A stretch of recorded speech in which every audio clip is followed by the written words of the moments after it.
ప్రభునందు ప్రియమైన దేవుని వల్ల దేవుని యొక్క మహాకృపను బట్టి మనమంతా ఆయన సన్నిధికి చేరి ఉన్నాం. అందుకే దేవుని మహింపరుస్తూ చేరి వచ్చిన మీ అందరికీ మన దేవుడు రక్షకుడైన యేసు ప్రభు నామములో నా హృదయపూర్వక వందనములు తెలియజేస్తున్నాను. వాకింగ్ కొరకు ప్రార్థించి ఉన్నారు. ఆ ప్రార్థనతో ఏకీభవిస్తూ మరో వచ్చిన ప్రార్థన చేసుకొని వాక్య ధ్యానంలోనికి ప్రవేశిద్దాం. మహాపరిశుద్ధుడును మహోన్నతుడును నిత్య నివాసి అయి ఉన్నటువంటి మా గొప్ప దేవ, జీవాధిపతి, ఏ రీతిగా మిమ్మును వర్ణించవలనో వివరించవలనో మాటలు చాలు. నా తండ్రి, మీ యొక్క విలువైన విషయములను గ్రహించుటకు మా మనోనేత్రములను తెరవండి. మీ దాసునిగా మీ బిడ్డల మధ్యలో నడిపించారు. మీ చిత్తమును ప్రకటించలాగున, తెలియజేయలాగున మనుష్య జ్ఞానము కానీ నైపుణ్యం కానీ కాకుండా మీ యొక్క సహాయం చేత వివరించుటకు సహాయం చేయండి. మీరే మీ బిడ్డలతో మాట్లాడమని ప్రార్థిస్తున్నాను. సంపూర్ణముగా మీ పవిత్రమైన పాదముల చెంత సాష్టాంగ నమస్కారము చేస్తూ మీ అధికారమునకు మీ పవిత్రమైన హస్తములకు నన్ను మమ్మను అప్పచెప్పుకుంటూ ఈ కృతజ్ఞతాస్తుతి ప్రార్థన మా ప్రభువును ప్రియరక్షకుడైన యేసుక్రీస్తు ప్రభుల వారి పేరిట మీకే సమర్పించి ప్రార్థించి వేడుకొంచున్నాను తండ్రి, ఆమెన్. ప్రియులారా, లేవియాకాండం యొక్క ధ్యానంలో మనం ఉన్నాం.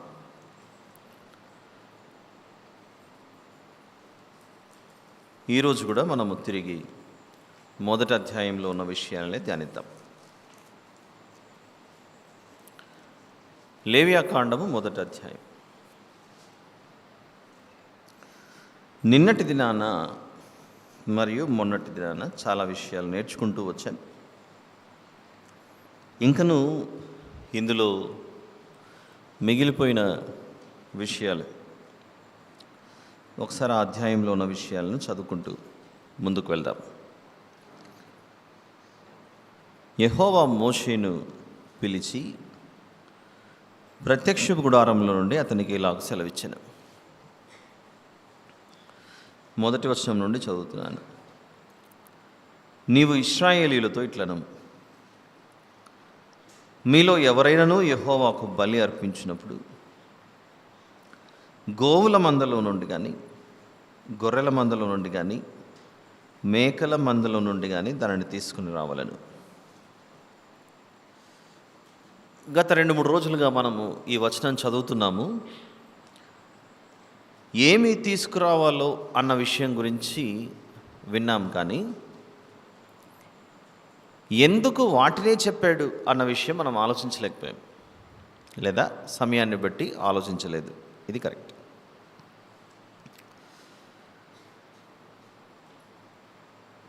గోవులు, గొర్రెలు, మేకలు,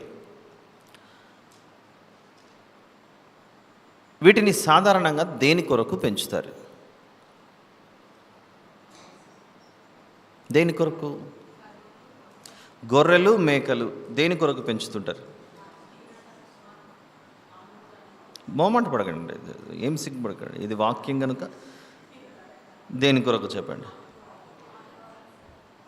అమ్మేవారు అమ్ముకోవడానికి పెంచుతారు. కొనేవాడు దేని కొరకు తెచ్చుకుంటాడు? వాటిని మాంసాహారముగా స్వీకరించుటకు. అంటే ఈ గొర్రెలు కానీ మేకలు కానీ వాటి జీవితం దేని కొరకు అని అడిగితే చెప్పండి బ్రదర్. I understand. దాని యొక్క అంతిమ ప్రయాణం correct. Very good, very good. Answer is 100% right. ఒక మార్కెట్లో మేము గొర్రెలు అమ్ముతున్నాము, మేకలు అమ్ముతున్నాము అని అమ్ముతున్నారనుకోండి, అమ్మేవారికేమో అది వ్యాపారం కాదనట్లేదు. కొనుక్కున్న తర్వాత ఏ ఉద్దేశంతో వాటిని తీసుకెళ్ళిపోతున్నారు? వాటిని వధించి ఆహారంగా స్వీకరించడానికి. అంటే ఈ మేకలు కానీ ఈ గొర్రెలు కానీ అవి జన్మించిండేదే దేని కొరకు? వధించబడుటకు. ఇది కరెక్ట్ ఆన్సర్, అవునా? ఇక గోవులు అంటే దానిని చంపకూడదు అనేవారు కొందరున్నారు. మీరు ఎంత చెప్పినా మేము ఇదే చేస్తామనే వాళ్ళు కూడా ఉన్నారు. అంటే మనము ఈ దేశంలో ఉన్నాం కనుక, మన దేశంలో ఉన్నాం కనుక ఈ దేశంలో ఉన్న పరిస్థితులను బట్టి కొందరు వాటిని ఆహారంగా స్వీకరించకూడదు అని వ్యతిరేకించే ప్రజలు ఉన్నారు. వారు వ్యతిరేకిస్తున్నంత మాత్రాన ఈ గోవులను లేకపోతే ఆ మందలు, ఎద్దులు కానీ వీటిని కానీ వధించడం అన్నది ఆగిపోతుందా? ఆగిపోవట్లేదు. కోడె దూడలు ఇలాంటివన్నీ అప్పుడప్పుడు ఈ పాడి డైరీ బిజినెస్లో ఉన్నవాళ్ళు పాల వ్యాపారం కొరకు వాటిని కొనుక్కొని తెచ్చుకుంటారు. మిల్క్ బిజినెస్ కొరకు తెచ్చుకున్న తర్వాత కొన్ని సంవత్సరాల కాలం గడిచిన తర్వాత ఇక అవి కూడా వయసు పెరిగిపోయి పాలు ఇచ్చే పరిస్థితికి రావు. అవి నిజమేనా? పాడి అభిప్రాయం. ఇక పాలు ఇవ్వలేని ఆ పశువును దేనికి తీసుకెళ్ళిపోతారు? ఇక ఏదో ఒకటి చేసి దాన్ని వధించి మాంసంగా పంపించేస్తుంటారు. చాలా అరుదు. ఎలాగో ఇప్పుడు ఇంకా అది పాలు ఇవ్వట్లేదు కదా, వృద్ధాప్యం వచ్చిన తర్వాత తనంతట తానే అది వయసు అయిపోయి చనిపోనిద్దాంలే, ఆ తర్వాత మనం పాతిపెడదాంలే ఎక్కడన్నా తీసుకెళ్ళి అనేవాళ్ళు చాలా తక్కువ. కాబట్టి గోవుల మంద కానీ, గొర్రెల మంద కానీ, మేకల మంద కానీ వాటి యొక్క అంతిమ ప్రయాణం దేని కొరకు వెళ్తుంది అని ఆలోచిస్తే వధించబడుటకు ఏర్పాటు చేయబడిన జంతువులు. ఈ స్పష్టత అయితే మనకు వచ్చింది కదా ఇప్పుడు. అంటే వాటి జన్మనే దేని కొరకు సిద్ధమవుతున్నాయి? వధించబడుటకు సిద్ధమవుచున్న బలి పశువు. నిన్న మొన్న ఒక 2-3 రోజుల వరకు మనం నేర్చుకున్నది, దేవునికి లేదా వారు స్వేచ్ఛార్పణగా ఏమైనా తీసుకొని వచ్చేటప్పుడు దేవుని సన్నిధిలో వధించాలి అని అంటే ఏం తీసుకురావాలో అనే విషయం మాత్రమే మనము ధ్యానించాం. ఈరోజు మనము తెలుసుకున్నది ఎందుకు వాటినే ప్రస్తావించాడు, మిగిలిన వాటిని ప్రస్తావించలేదు. మిగిలినవి అంటే రకరకాల జంతువులు. ఆస్ట్రేలియాలో కంగారూస్ ఉన్నాయి, మన ఇండ్ల వద్ద వీధిలో తిరిగే జంతువులు ఉన్నాయి, కుక్కలు లాంటివి, లేకపోతే మరొకటి. వాటిని ఏవి కూడా మనము కొన్ని రాష్ట్రాల్లో తింటారులేండి ఇష్టం వచ్చినట్లు.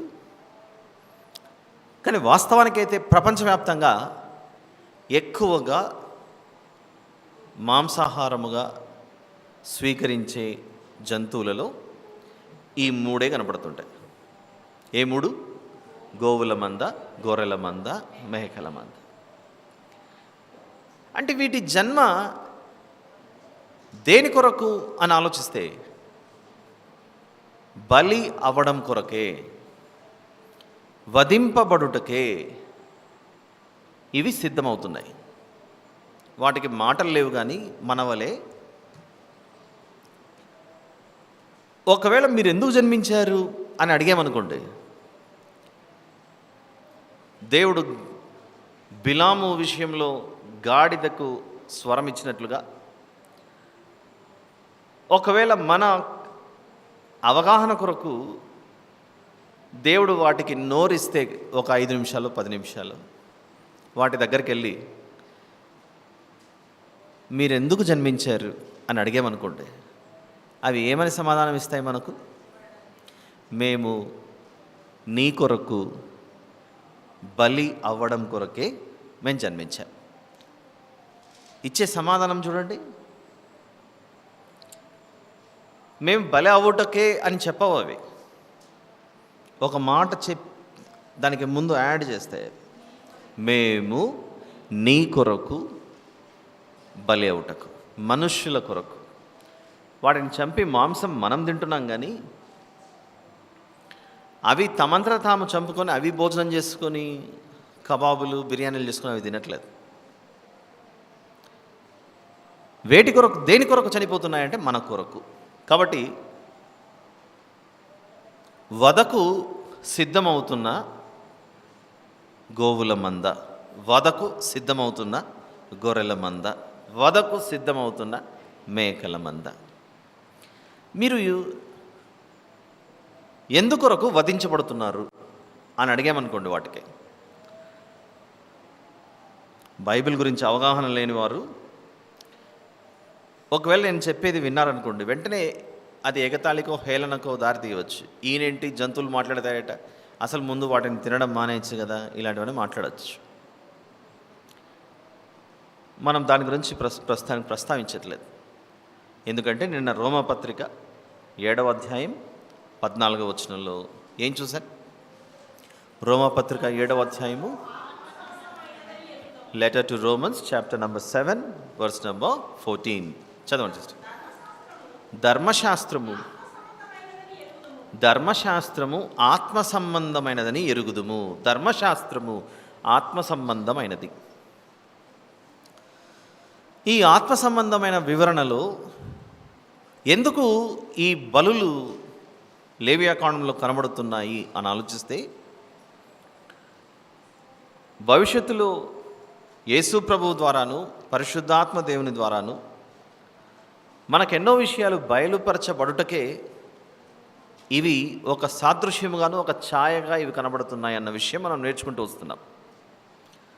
ఉదాహరణకు నిన్నటి దినాన మనము వాటి అవయవములు ఆంత్రములు అనేది చదువుకున్నాం.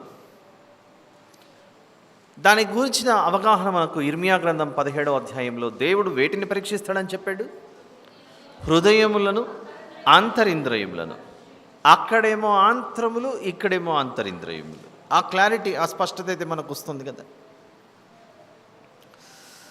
అలానే ఈరోజు మనం ఇంకా కొంచెం నేర్చుకోవాల్సినది ఏమిటంటే, అసలు దేవుడు గోవుల మందలో నుండి, మేకల మందలో నుండి, గొర్రెల మందలో నుండి ఎందుకు కోరాడు అని ఆలోచిస్తే, వాటి జననమే వధింపబడుటకు, బలి అవుటకు, వధింపబడుటకు అవి ఏర్పాటు చేయబడినటువంటి జంతువులు.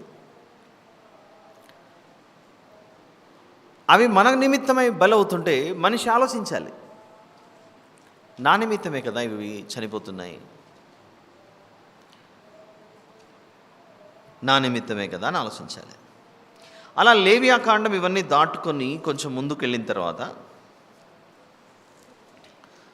ప్రవక్త అయిన యెషయా గారి ద్వారా ఆత్మ సంబంధమైన మరొక విషయాన్ని దేవుడు మనకు బయలుపరుస్తున్నాడు.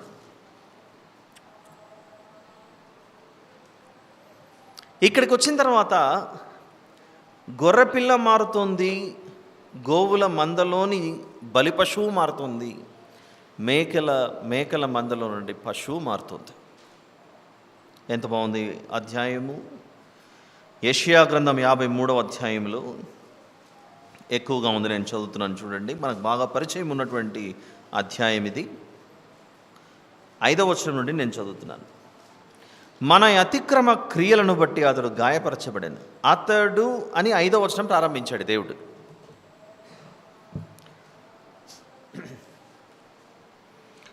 మన దోషములను బట్టి నలుగగొట్టబడెను, మన సమాధానార్థమైన శిక్ష అతని మీద పడెను. అతడు పొందిన దెబ్బల చేత మనకు స్వస్థత కలుగుచున్నది. మనమందరము గొర్రెల వలె త్రోవ తప్పిపోతిమి.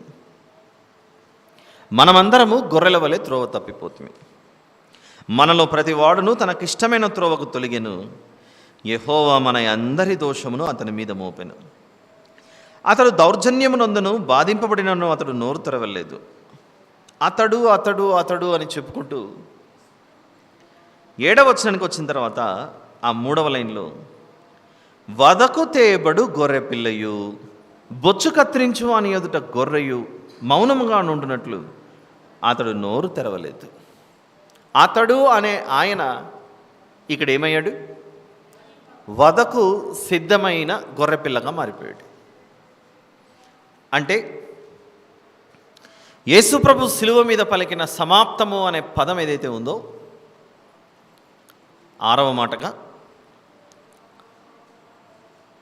పాత నిబంధనలో కనబడుతున్న ఈ గోవుల మందలోని బలి, మేకల మందలోని ఆ జంతువు యొక్క బలి, గొర్రెల మందలోని ఆ జంతువు యొక్క బలి అన్నీ ఎక్కడికి చేరుకున్నాయి? కేంద్ర బిందువుగా ఆలోచిస్తే వదకు సిద్ధమైన గొర్రెపిల్ల వలె అతడు కనబడుచున్నాడు.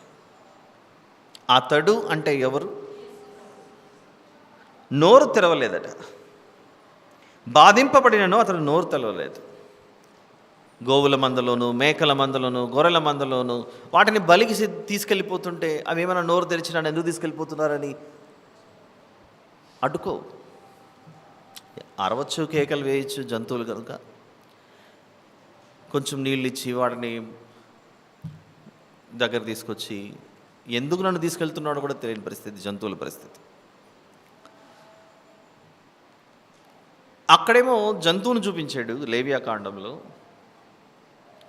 దాని యొక్క నెక్స్ట్ స్టేజ్కి వచ్చిన తర్వాత ఇక మీద జంతువుని చూడకండి, ఆ ప్రభువుని చూడండి అని చెప్పాడు. ఎంత మార్పు! అందుచేత భవిష్యత్తులో మీరు ఎప్పుడైనా పాత నిబంధనలో ఈ గోవుల మంద, మేకల మంద, గొర్రెల మంద, పక్షులు ఇలాంటివి చదివేటప్పుడు దేవుడు ఇవన్నీ ఏంటబ్బా ఇలాంటివి కోరుతున్నాడు అని అనుకోకూడదు. ఎందుకంటే దేవుడు బలిని, అర్పణను ఎప్పుడు కోరలేదు. దేవుడు కాదు. లేవియాకాండంలో ఒకడు తీసుకొని వచ్చిన ఎడలా అంటున్నాడు, నా దగ్గరికి రావాలంటే మీరు వాలంటరీగా రావాలి, నా బలవంతం చేత ఫోర్సిబుల్గా మీరు రాకూడదు. మొదటి నుంచి దేవుని యొక్క ఉద్దేశం అదే. అది మీ సొంత నిర్ణయమై ఉండాలి. నా వద్దకు రావాలి అని అంటే దానికంటే ఒక పద్ధతి. ఇంకా చెప్పాలి అని ఆలోచిస్తే నిర్గమకాండమునకు లేవియాకాండమునకు వ్యత్యాసం ఏమిటి? ఇంకొంచెం మనము మనసు పెట్టి ఆలోచించగలిగితే, ఒకసారి నిర్గమకాండము గత ఏడాది మనం ధ్యానించాం కనుక మళ్ళీ ఒకసారి ఆ ప్రస్తావన దగ్గరికి వెళ్తున్నాం. 13వ అధ్యాయం చూద్దాం. నిర్గమకాండము 13వ అధ్యాయం.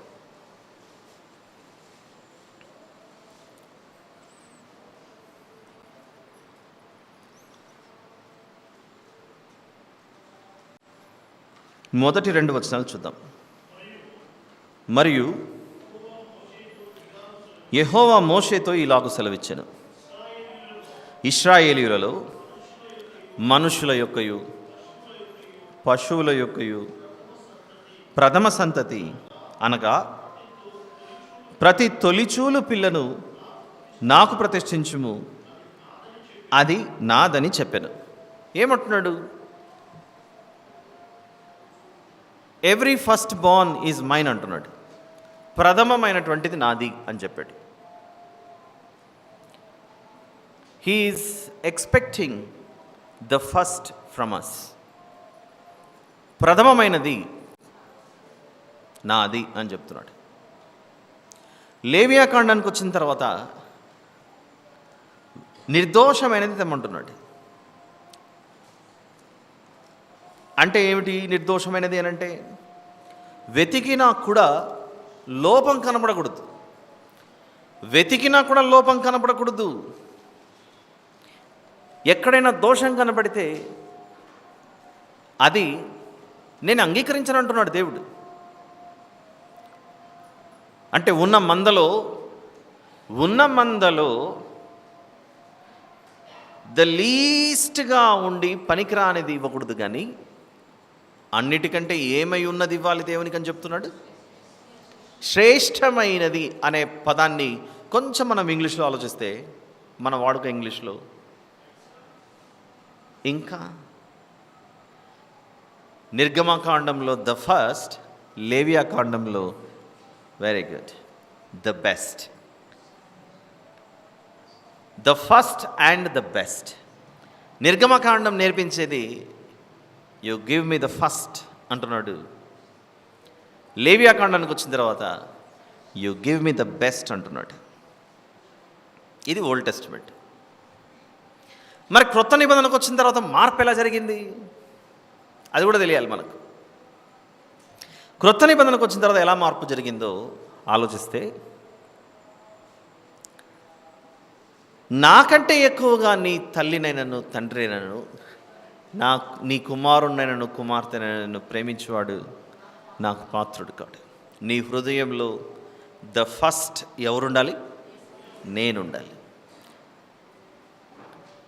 నీ హృదయంలో చోటు, ద బెస్ట్ ప్లేస్ నీ తల్లికి ఇస్తున్నావా, నీ తండ్రికి ఇస్తున్నావా, నీ కుమారునికి ఇస్తున్నావా, నీ కుమార్తెకి ఇస్తున్నావా? నో. నేను నీకు ఇస్తేనే కదా ఈ జీవితం వచ్చింది. ఎవరైనాను నన్ను వెంబడింపగోరిన ఎడల తన సిలువను ఎత్తుకొని నన్ను వెంబడించవలను. నాకంటే ఎక్కువగా తన తండ్రినైనను తల్లినైనను ప్రేమించేవాడు నాకు పాత్రుడు కాడు. అందుకే give me the first place in your heart and give me the best place in your heart for me. అందుకే ధర్మశాస్త్రం ఏమై ఉన్నది? ఆత్మ సంబంధమైనది. ఎందుకు ఇలా స్లోగా చెప్తున్నాను? గడగడ స్పీచ్లు ఇచ్చేసి పోయినాను అనుకోండి, దాన్ని మీరు స్వీకరించడానికి టైం పడుతుంది. నిర్గమాకాండంలో ఏమి ఇవ్వమన్నాడు? ద ఫస్ట్ ఇమ్మన్నాడు. లేవియాకాండంలో ఏమి ఇవ్వమంటున్నాడు? ద బెస్ట్ ఇమ్మంటున్నాడు. క్రొత్త నిబంధనకు వచ్చిన తర్వాత ఈ రెండు ఎలా మారాయి? You give me the first place and give me the best place. Whom do you love the most today? ఈ పని ఎవరు చేశారంటే, యేసు ప్రభు వెళ్ళిపోయిన తర్వాత అపోస్తలులైనటువంటి వీరు 12 మంది అన్నీ విడిచిపెట్టారు. వారికి లేవా కుటుంబాలు? వారికి లేరా కుటుంబ సభ్యులు, బంధువర్గం? కానీ వీటన్నిటికంటే ముఖ్యం నా దేవుని పరిచర్యనే అని అలా సాగిపోయారు. ఈ విశ్వాస యాత్రలో దేవుని కొరకు ఏమయ్యారు? హతసాక్షులయ్యారు. హతసాక్షులయ్యారు. హతసాక్షులైన సాక్షుల జీవితం ఎక్కడిది? తాత్కాలికంగా ఏదో దేవుడి దగ్గరకు వద్దాంలే అని అనుకుని వచ్చే వాళ్ళ పరిస్థితి ఏమిటి? వదకు సిద్ధమవుచున్న గోవుల మంద, మేకల మంద, గొర్రెల మంద చూపించాడు. అది లేవియాకాండం. యెషయా గ్రంథానికి వచ్చిన తర్వాత ఇంకొంచెం రివీల్ చేశాడు. ఎలా బైబిల్ అనే ఈ గ్రంథం దశల వారీగా మనకు దేవుడు బయలుపరుచుకుంటూ వచ్చాడు అన్న దానిని 2-3 రోజుల క్రితం చూసాం. యెహోవా గ్రంథమును ఎలా చదవాలట? ఎక్కడ రాయబడింది? యెషయా గ్రంథము 34వ అధ్యాయము 16వ వచనం. కొన్ని విషయాలు నేర్పించేటప్పుడు అన్నీ ఒకటేసారి నేర్పించడానికి సాధ్యపడదు. అన్నిటినీ ఒకటేసారి నేర్పిస్తే ప్రజలు దానిని స్వీకరించలేరు.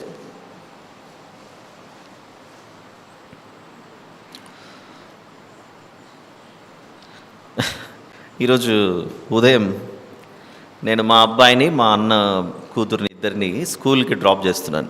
అంటే పెద్ద పిల్లలకి ఒకరోజు, చిన్న పిల్లలకి ఒకరోజు ఆల్టర్నేట్ ఎగ్జామ్స్ జరుగుతున్నాయన్నమాట. ఇద్దరు చిన్నపిల్లలే. పాప ఎల్కేజీ చదువుతుంది, అన్న కూతురు. చిన్నాన్న ఐ హ్యావ్ ఎగ్జామ్ టుడే అనింది పాప. విచ్ ఎగ్జామ్ నాన్న? నంబర్స్ అని చెప్పింది. Okay, tell me what are those numbers అన్న. ఐ ఫర్ గాట్ అనేది అంతే. ఇంకా 10 నిమిషాల్లో ఎగ్జామ్ స్టార్ట్. ఏం నెంబర్స్ అంటే ఐ ఫర్ గాట్, మర్చిపోయాను నేను. ఇప్పుడు ఎగ్జామ్ పోతున్నావు కదా, పరిస్థితి ఏంటంటే ఆ తర్వాత నో ఐ రీకాల్డ్, వచ్చేసింది, నాకు గుర్తొచ్చింది అని. ఎన్ని నంబర్స్ అని అంటే 1 to 30 అని చెప్పింది. 1 నుంచి 30 వరకు నంబర్స్ ఎగ్జామ్. అంటే ఆ చిన్ని మెదడుకు టీచర్లు గుర్తుపట్టింది ఎంత అంటే, ఈ బ్రెయిన్కి ఈ ఎల్కేజీ స్థాయిలో 1 నుంచి 30 వరకు నేర్పిస్తే చాలు.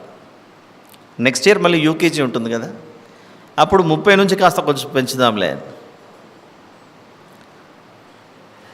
ఇప్పుడు స్క్రీన్ మీద నేను ఒక చిన్న ఫ్రూట్ మీకు చూపిస్తాను, చూద్దాం ఒకసారి.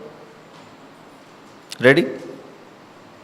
టైం పడుతుందంటే వేరే, ఇది ప్రొజెక్టర్ ఆన్ చేయలేదంటే చూడండి మా.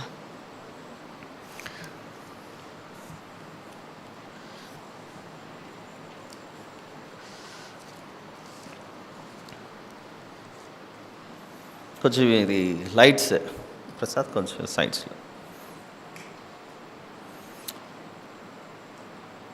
Which fruit is this? కొంచెం సౌండ్ రావట్లేదు మీరు మాట్లాడుతుంటే. అందరికీ తెలుసా, కొందరికి తెలుసా?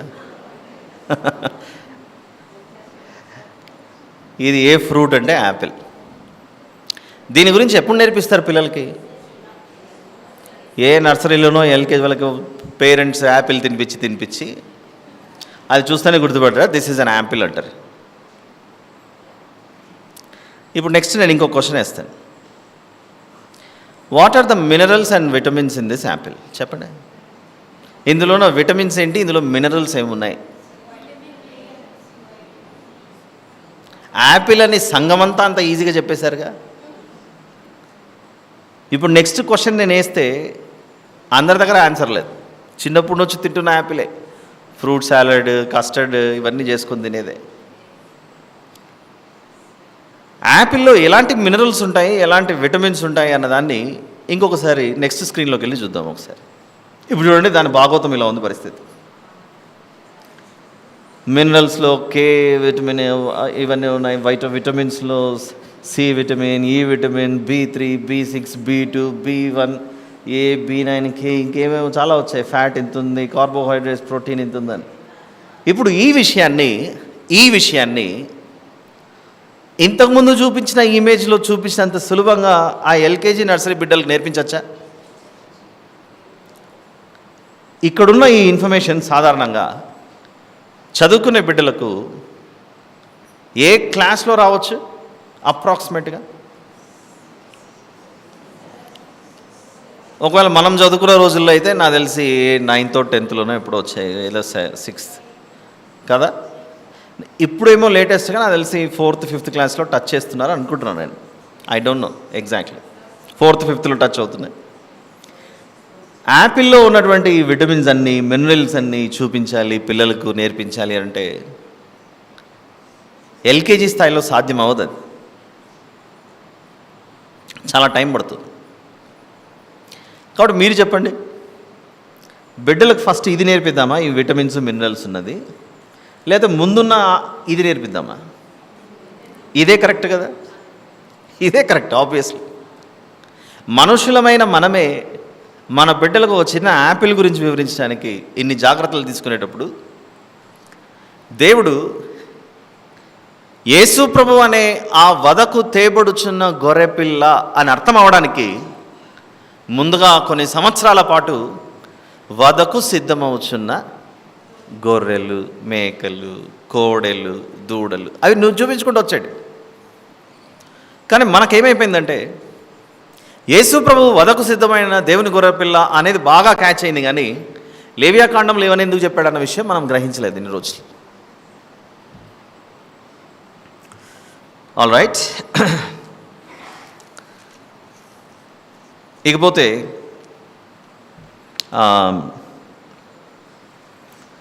అదే లేవియాకాండం 1వ అధ్యాయంలో 2వ వచనం దాటుకున్న తర్వాత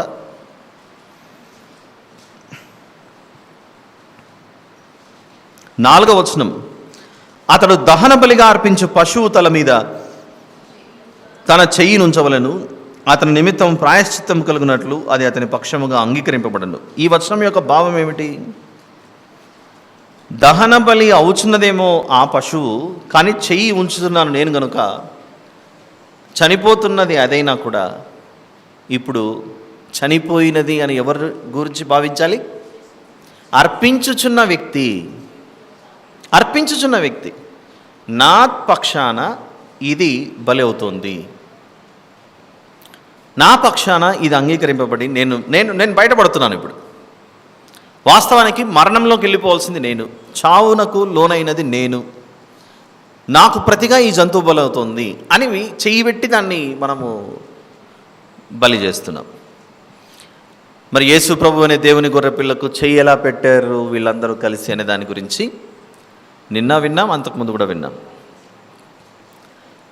మా మీదను మా పిల్లల మీదను ఉండాలి అని వీళ్ళు ముందుకు వచ్చారు. పిలాతో చెయ్యి కడుక్కొని నేను పెట్టనని చెప్పేసి వెళ్ళిపోయాడు. మన నిమిత్తమై ఆయన దౌర్జన్యమునందును నిశ్చయముగా మన దోషములు ఆయన మీద మోపబడెను. ఇదంతా అయిన తర్వాత నిన్న ఎలాగైతే మనము 6, 7, 8 వచనాల మీద ధ్యాస ఉంచామో, ఈరోజు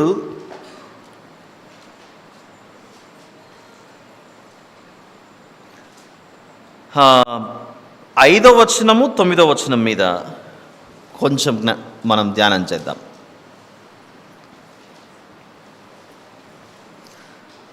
fifth verse and 9th verse ఏముంది? 5వ వచనము చదవగలరా ఎవరైనా? అతడు యెహోవా సన్నిధిని ఆ కోడె దూడను వధించిన తర్వాత యాజకులైన అహరోను కుమారులు దాని రక్తమును తెచ్చి ప్రత్యక్షపు గుడారము ఎదుటనున్న బలిపీఠము చుట్టూ ఆ రక్తమును ప్రోక్షింపవలను. చాలు సిస్టర్, ఒకసారి బలిపీఠం చూద్దామా మందిరంలో? వీలైతే any of you, either Prasad or Baggi, బలిపీఠం మీద బలైన ఒక పశువు ఏదైనా ఇమేజ్ ఉంటుంది అంటే అంతలోపు నువ్వు స్క్రీన్ మీద ఆ బలిపీఠం చూపిస్తూ ఉండమా బగ్గి. బలిపీఠం మీద బలైన ఒక పశువు, the animal which was sacrificed on what is that? బలిపీఠం ఇంగ్లీష్లో ఏమన్నారు? Altar correct. అతడు యెహోవా సన్నిధిని, 5వ వచనం మళ్ళీ చదువుతున్నాను చూడండి. అతడు యెహోవా సన్నిధిని ఆ కోడె దూడను వధించిన తర్వాత యాజకులైన అహరోను కుమారులు దాని రక్తమును తెచ్చి ప్రత్యక్షపు గుడారము ఎదుటనున్న బలిపీఠము చుట్టూ ఆ రక్తమును ప్రోక్షింపవలెను. ఒకసారి మనం ఊహించుకుందాం, ఇంకా ఇమేజ్ కనపడట్లేదు కనుక. అక్కడ బలిపీఠం ఉందండి. ఆ బలిపీఠంలో ఈ జంతువును బలిస్తారు. సెంటర్లో ఆ బలిపీఠం కనబడుతోందిగా. దాని రక్తాన్ని ఏం చేయమన్నాడు? లోపల వేయమన్నాడా? బలిపీఠం చుట్టూ వేయమన్నాడా? బలిపీఠం చుట్టూ వేయమన్నాడు రక్తం. దాని చుట్టూ వేశారనుకోండి, బలిపీఠం చుట్టూ రక్తం, బలిపీఠం చుట్టూ బ్లడ్, ఆ జంతువు యొక్క రక్తం. ఆ రక్తం మధ్యలో ఏముంది? బలి అయిన ఆ జంతువు ఉంది. బలిపీఠం చుట్టూ రక్తం, దాని మధ్యలో ఈ జంతువు బ్రతికుందా చచ్చిపోయిందా? బలి అయిపోయింది.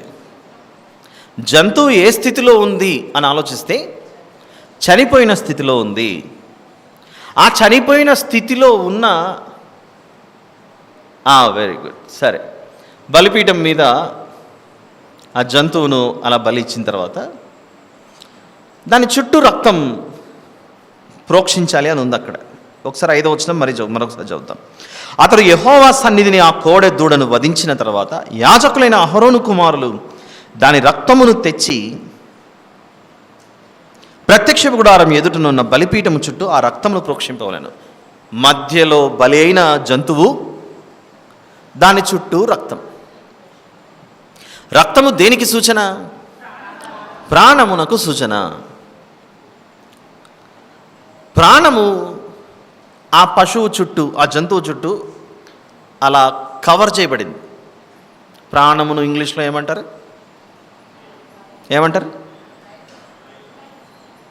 ప్రాణం పోయిందండి అనడానికి కొంచెం భాషగా లైఫ్ వెళ్ళిపోయిందండి అని అంటారు. ప్రాణము, లైఫ్ అని. ప్రాణము అనేది లైఫ్. ఎవరైనా చనిపోతే ప్రాణం పోయిందండి అని కదా, అలా అలా ప్రాణమును లైఫ్ అనే దాంతో ఉపయోగిస్తాం మనం. చనిపోయిన పశువు మధ్యలో ఉంది, దాని చుట్టూ రక్తం ఉంది. రక్తము దేనికి సూచన? ప్రాణం. ప్రాణం ఏమంటాం? లైఫ్ ఇంగ్లీష్లో. అయితే చనిపోయినది లోపల ఉంది, లైఫ్ దాని చుట్టూ కవర్ చేసింది. చనిపోయినది లోపల ఉంది, లైఫ్ దాని చుట్టూ కవర్ చేయబడింది. చనిపోయిన దానిని ఇప్పుడు ఏది కవర్ చేస్తుంది? లైఫ్, రక్తం, ప్రాణం కవర్ చేస్తుంది. చచ్చిన స్థితిలో ఉన్న ఈ ప్రాణిని, చచ్చిన స్థితిలో ఉన్న ఈ జీవిని, చనిపోయినది ఎవరు? ఈ బలిపీఠం మీద జంతువు అని మనం అనుకుంటున్నాం, కానీ ఆ జంతువు మీద చేయబెట్టింది ఎవరు? మనిషి కదా, బలి అర్పించిన వ్యక్తి కదా. కాబట్టి చనిపోయినది కంటికి కనపడుతున్నది పశువు అయినా, మనం ఎవరు చనిపోయారని ఆలోచించాలి. ఇప్పుడు ఈ మనిషి చచ్చిపోయాడు. చచ్చిపోయిన ఈ మనిషిని ఆ జంతువు యొక్క రక్తం అలా కవర్ చేస్తుంది. మీకు అర్థమవుతుందా కాంబినేషన్? ఇది మనకు అర్థమైతే ఎఫెసీ పత్రికలో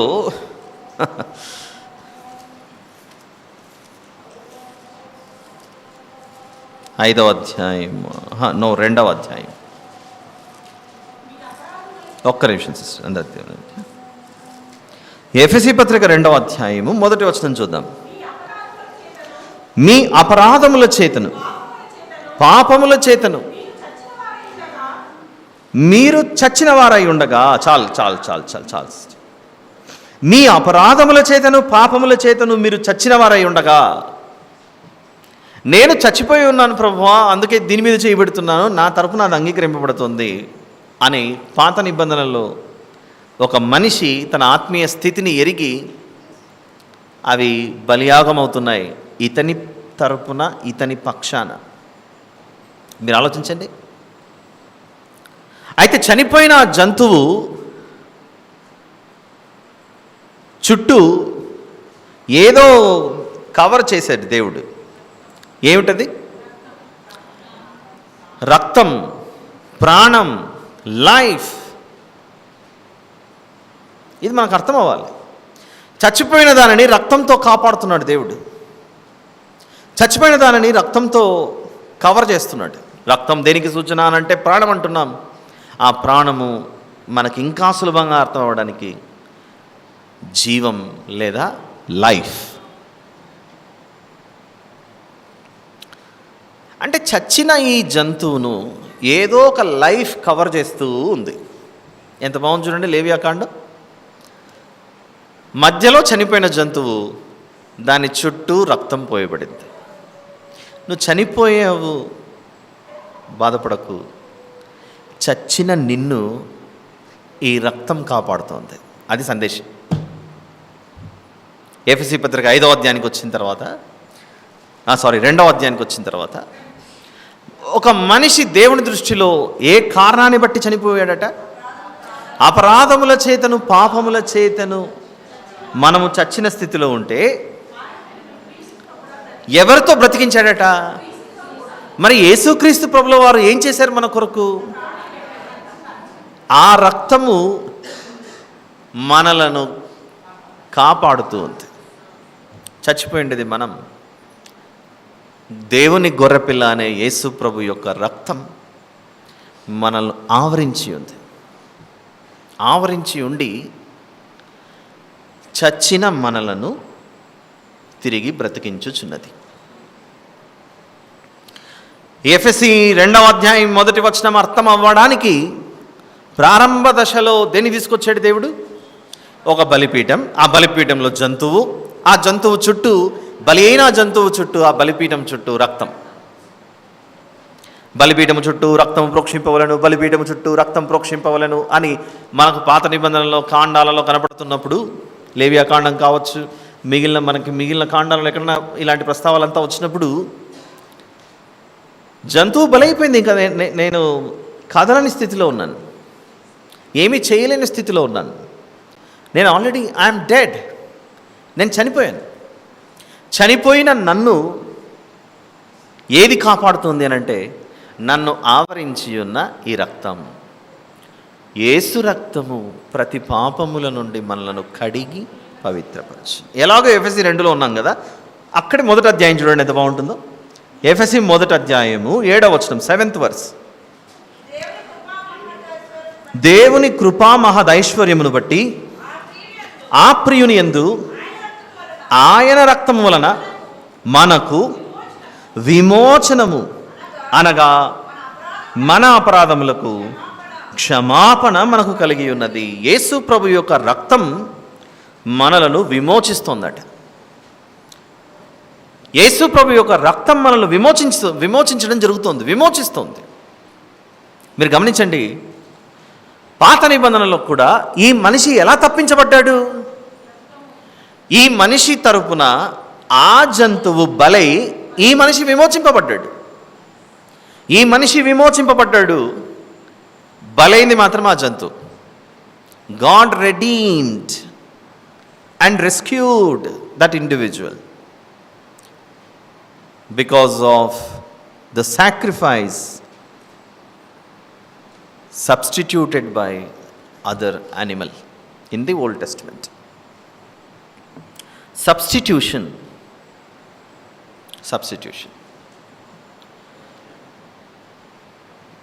మొన్న గతం 4-5 రోజుల్లో, వారం క్రితమో ఎప్పుడు, గోవాలో ఒక యాక్సిడెంట్ అయింది. అది వార్తల్లో అంతా వచ్చింది. ఒక వెహికల్లో ఉన్నవారు ముందున్నటువంటి వెహికల్ని హిట్ చేసి డాష్ ఇచ్చి, ఆ కారులో ఉన్నటువంటి వ్యక్తి పెద్ద ఆయన ప్రాణం కోల్పోవాల్సిన పరిస్థితి వచ్చింది. చనిపోయారు. ఆయన హాస్పిటల్ తీసుకెళ్ళిన తర్వాత. అయితే డ్రైవింగ్ సీట్లో ఒక ఉమెన్ ఏమో ఉన్నారు, స్త్రీ ఉన్నారు అనేది వార్త వచ్చింది. అక్కడ తగలడం, హిట్ చేయడం ఆలస్యం. లోపలే డ్రైవర్ పక్కన సీట్లో ఎవరైతే ఉన్నారో ఆ పక్క సీట్లో ఉన్న వ్యక్తి డ్రైవింగ్ సీట్లోకి రావడానికి సీట్ ఎక్స్చేంజ్ జరిగింది అనేది ఎక్కడో వీడియోలో క్యాప్చర్ అయినట్లు కనబడుతుంది. ఎందుకు చేస్తుండొచ్చు ఆ పని? వాళ్ళ లోపల కారులో యాక్చువల్గా ఈ యాక్సిడెంట్ చేసింది ఒకరు, వాళ్ళు వెళ్ళి పోలీసులు తీసుకెళ్ళి జైల్లో పెట్టి ఇవన్నీ చేస్తే ఆవిడ తట్టుకోలేదు. కాబట్టి ఇప్పుడు ఆవిడ పక్షాన ఆ డ్రైవింగ్ సీట్లో నేను వెళ్ళి కూర్చుంటే నన్ను పట్టుకొని వెళ్ళిపోతారు కదా అన్నట్లుగా ఏమైనా ఆలోచనలు వచ్చి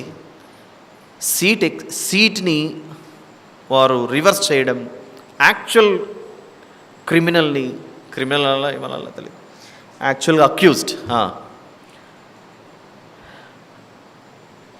అంటే వారి ప్లేస్లో నేను వచ్చి కూర్చుంటానని వస్తుంది అక్కడ.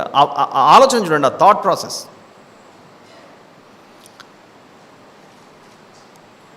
నేరం చేసింది ఒకరు, శిక్ష నా మీద పడితే చాలు, వాళ్ళు తట్టుకోలేరు అనే అభిప్రాయం వచ్చిందేమో.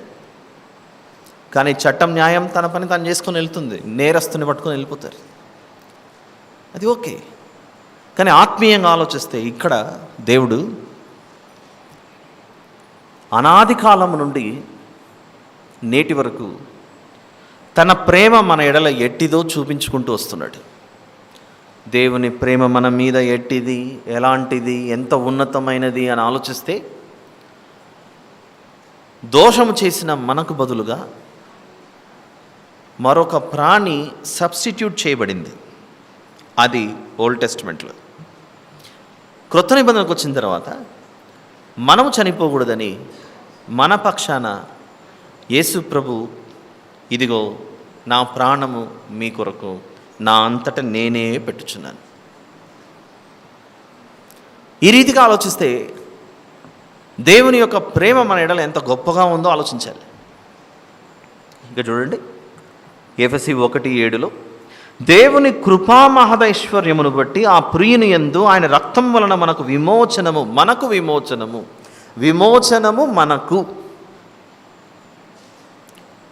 మనం విమోచింపబడాలంటే ఎవరి మీదకో వెళ్ళాలి ఆ దోషం, అంతే కదా.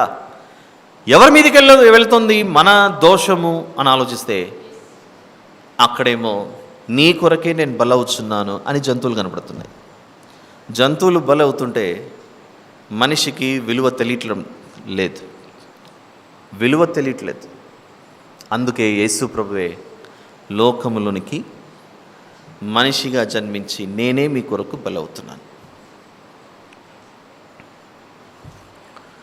వెళ్దాం, ఇంకా చూద్దాం. రోమాపత్రిక 5వ అధ్యాయం. పౌలు గారు కొంచెం చేర్చండి, అక్కడక్కడ అప్పుడప్పుడు పేర్లతో పిలుచడం మనం ఇంకా మారడం లేదు.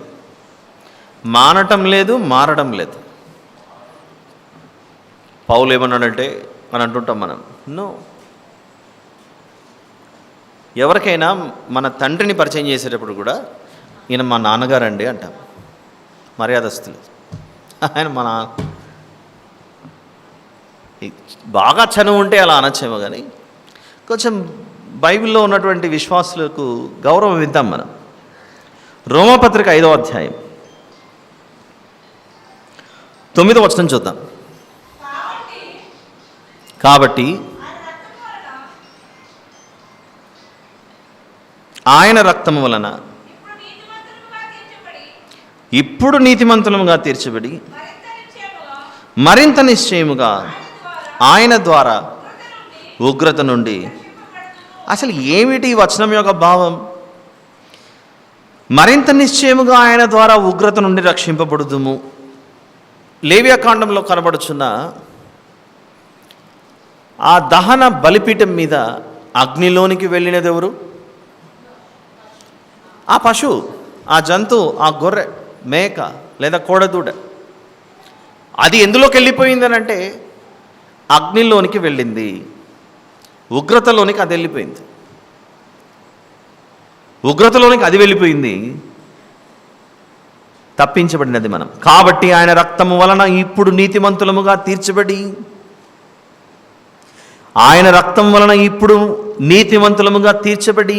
మరింత నిశ్చయముగా ఆయన ద్వారా ఉగ్రత నుండి రక్షింపబడుదుము. ఒకసారి ఊహించుకుందాం మనం. లేదు ఆయన తప్పు చేసింది నువ్వే, నా దగ్గరికి రావాలంటే నువ్వే అగ్నిలోకి వెళ్ళి కూర్చోవాలి అన్నాడు అనుకోండి, ఏంటి మన పరిస్థితి? అక్కడ జంతువును దేవుడు అంగీకరించకుండా నిన్నే నేను అగ్నిలో వేసి దహన బలిపీఠం మీద అక్కడ కూర్చోబెడతాను అన్నాడు అనుకోండి, ఇంకేంటి మన పరిస్థితి? ఇంకా అవుట్, ఎవరం బ్రతకమిక. దేవుని ఉగ్రత ఆ రీతిగా మన మీద కుమ్మరింపబడితే మనం అయిపోయేది ధూళే, మనం అయిపోయేది బూడిదే. మనలను ఆ రీతిగా దేవుడు మార్చక మనము పొందవలసిన ఈ ఉగ్రతను పాత నిబంధనలో ఆ జంతువులు తీసుకొని వెళ్ళిపోయాయి, బలియాగమయ్యాయి. ప్రతి ఏటా తప్పు చేయడము, వాటిని తీసుకురావడము, ఇలా అలవాటైపోయింది జీవితం. ఇకనైనా మానవులు మారరా అని మన దోషములు, మన వ్యసనములు, ఆ ఉగ్రత అంతా ఎవరు మోసుకొని వెళ్ళాడు సిలువ మీద? అది చూపించడానికే బలిపీఠము మీద చనిపోయిన ఒక పశువు, ఆ పశువు చుట్టూ రక్తం. చనిపోయిన ఈ వ్యక్తిని ఏది కాపాడుతోంది అనంటే ఆ రక్తం కాపాడుతుంది. కాబట్టి బలిపీఠం మీద చనిపోయినది ఎవరు అనంటే మనం వెంటనే తొందరపడి గొర్రె చనిపోయింది, మేక చనిపోయింది, గోవులలో కోడదూడ చనిపోయింది అని తొందరపడకూడదు. చెయ్యి ఎందుకు పెడుతున్నాడు ఆ వ్యక్తి? చెయ్యి ఎందుకు పెడుతున్నాడు అని అంటే అసలు మీరు దాన్ని చూడకండి, నేను చనిపోతున్నాను అక్కడ. అది మీనింగ్ అక్కడ. మరి చనిపోయిన దానిని ఏది కాపాడుతోందంటే ఒక ప్రాణం కాపాడుతుంది. ఏమిటా ప్రాణం? బలి అయిన ఆ పశువు యొక్క రక్తం. అదంతా ఓల్డ్ టెస్టిమెంట్లో కనపడితే క్రొత్త నిబంధనలో బలి పశువుగా మారిన ప్రభువు యొక్క ఆ రక్తం చచ్చిన మనలను కాపాడుతుంది. అంటే మనము కాపాడబడి బయటపడటానికి మన యొక్క క్రియలు ఏవైనా కారణమయ్యాయా? మన పర్ఫార్మెన్స్ ఏమన్నా కారణమా? కంపెనీస్లో కానీ ఎక్కడైనా పనిచేసేటప్పుడు కానీ అధికారులు ఒక అవార్డు ఇచ్చారనుకోండి, ఏ కారణాన్ని బట్టి ఒక అవార్డు ఇస్తారు? నువ్వు ఆ ఉద్యోగంలోనో ఆ పనిలోనో చాలా చక్కగా చేసావు కనుక. That is called performance based reward system అంటారు దాన్ని. ప్రధానమంత్రితోనో రాష్ట్రపతితోనో ఎవరితోనో అది ఉన్నతమైన వారి దగ్గర మనం అవార్డులు తీసుకున్నాం అనుకోండి, అంతమందిలో మనల్ని ఎందుకు గుర్తించి ఇచ్చారు అవార్డు? చూడ్డానికి చాలా బాగున్నామనా, మంచి యూనిఫామ్ వేసుకున్నాము అని ఇస్తారా? నో. ఏ కారణాన్ని బట్టి మనకు అవార్డు వస్తుంది? మనం చక్కగా పనిచేసామని. ప్రస్తుతానికి క్రికెట్ మ్యాచ్లు జరుగుతున్నాయి. మ్యాచ్ అంతా అయిన తర్వాత ఒకరికి player of the match award ఇస్తారు. ఉన్న 11 మందిలో ఆ టీంలో ఒకరికి ఎందుకు ఇచ్చారు? అందరికంటే నువ్వు బాగా చేసావు కదా. కానీ ఇక్కడ మాత్రము we have not done anything. Already we're dead. పశువు చనిపోయింది. అక్కడ చనిపోయిన దానిని బ్రతికిస్తున్నాడు, కాపాడుతున్నాడు అనంటే ఇంకా చచ్చింది కదలగలదా? కదలలేదు, ప్రాణం లేదు. కానీ ఎలా బ్రతకగలుగుతోంది అనంటే కేవలం ఆయన కృప ఈ చచ్చిన దానిని బ్రతికించుచున్నది. అందుకే ఎఫెసీ 2వ అధ్యాయంలో ఈరోజు మనము బ్రతికి ఉన్నాము అనంటే అది మన వలననైనది కాదు. ఎఫెసీ పత్రిక 2:6 వచనం నుండి క్రీస్తు యేసు, letter to Ephesians chapter number 2 verse number 6, క్రీస్తు యేసు నందు ఆయన మనకు చేసిన ఉపకారము ద్వారా అత్యధికమైన తన కృపా మహదైశ్వర్యమును రాబో యుగములలో కానుపరచు నిమిత్తము క్రీస్తు యేసునందు మనలను ఆయనతో కూడా లేపి పరలోకమందు, అక్కడ చూడండి, క్రీస్తు యేసునందు మనలను ఆయనతో కూడా లేపి, ఆయనతో కూడా లేపి అంటే లేవటానికి కూడా మనకు సామర్థ్యం లేదు. ఒక వ్యక్తి సమాధిలోకి వెళ్ళిన తర్వాత రేపు రాత్రి మళ్ళీ మీ ఇంటికి వస్తున్నాను, మన ఇంట్లో మనం కలిసి భోంచేద్దాం అన్నారంటే మనం ఆ ఇల్లు ఖాళీ చేసి వేరే చోట ఉంటాం.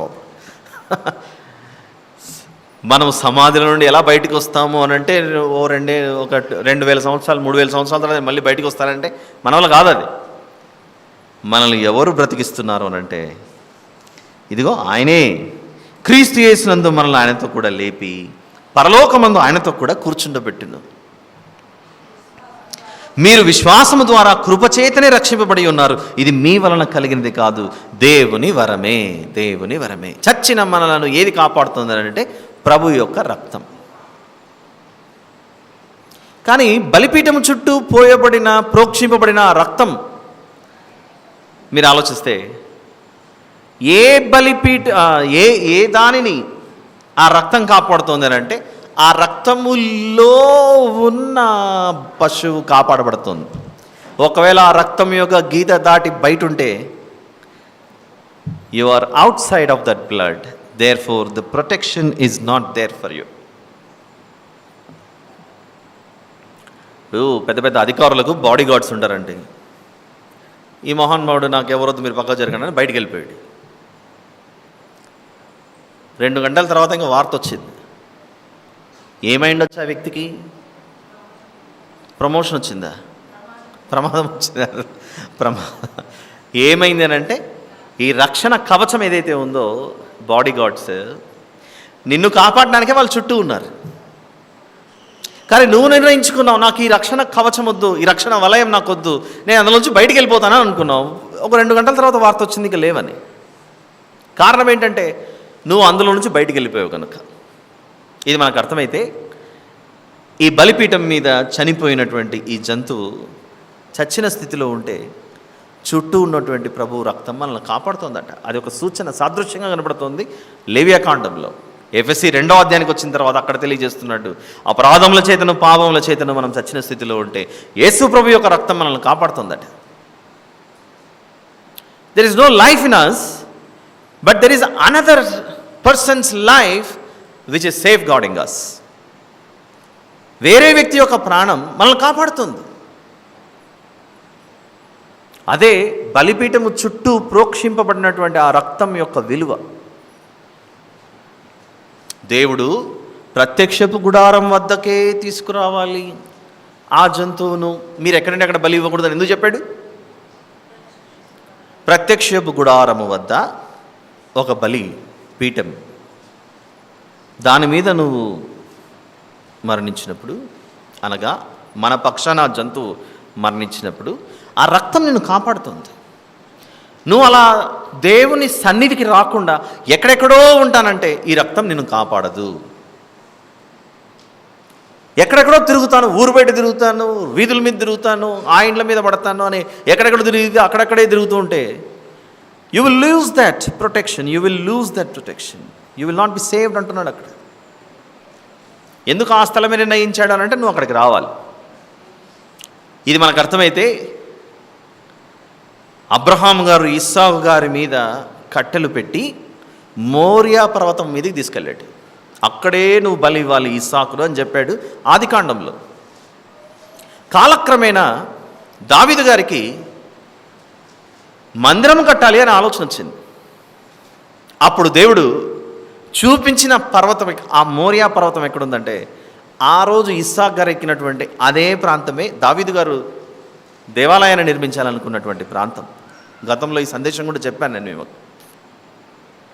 ఆ దేవాలయమే యెరూషలేం మందిరంగా మారింది. ఆ మోరియా పర్వతం వద్దే కల్వరి కొండ మీద, గొల్గోతా కొండ మీద దేవుని గొర్రెపిల్ల అలా బలైపోయాడు. ఇవన్నీ ఎలాగైతే కనబడుతున్నాయో బలి ఈ గుడారం వద్ద అవ్వాలి, అది కండిషన్. అది లేవియాకాండం. క్రొత్త నిబంధనకు వచ్చిన తర్వాత అదే యెరూషలేం, అదే మందిరం, అదే ప్రాంతంలో, అదే మోరియా పర్వతం వద్ద ఏర్పాటు చేయబడిన స్థలానికి దేవుని గొర్రెపిల్ల అయిన యేసు ప్రభువుని తీసుకొని వెళ్ళి చంపేశారు. ఆ స్థలమందు. అందుకే ప్రతి వ్యక్తి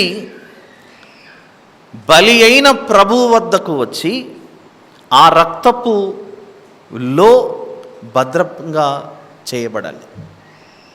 అందుకే ప్రతి ఒక్కరిని ఎక్కడికి రమ్మని ఆహ్వానం అనంటే సిలువ మీద వ్రేలాడిన ప్రభువు వద్దకు రండి, అది పిలుపు. సిలువ మీద వ్రేలాడిన ప్రభువు వద్దకు వస్తే ఆయన రక్తం అపరాధముల చేతను పాపముల చేతను చచ్చిన ఈ మనిషికి ఆధారం అవుతుంది ఆ ప్రభు యొక్క రక్తం. ఇంకా చూద్దాం, యోహాను గారు రాసిన మొదటి పత్రిక. యోహాను గారు రాసిన మొదటి పత్రిక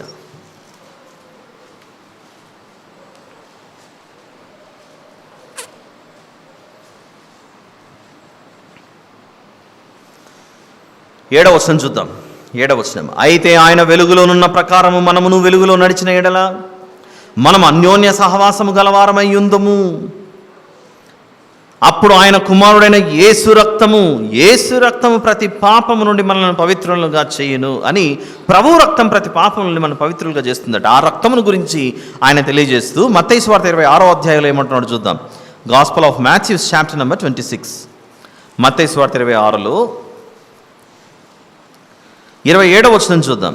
27వ వచనం 27 and 28. మరియు ఆయన గిన్నె పట్టుకుని కృతజ్ఞతాస్తుతులు చెల్లించి వారికి ఇచ్చి, దీనిలోనిది మీరందరూ త్రాగుడి, ఇది నా రక్తం, అనగా పాపక్షమాపణ నిమిత్తం అనేకుల కొరకు చిందింపబడుచున్న నిబంధన రక్తము. పాపక్షమాపణ నిమిత్తం.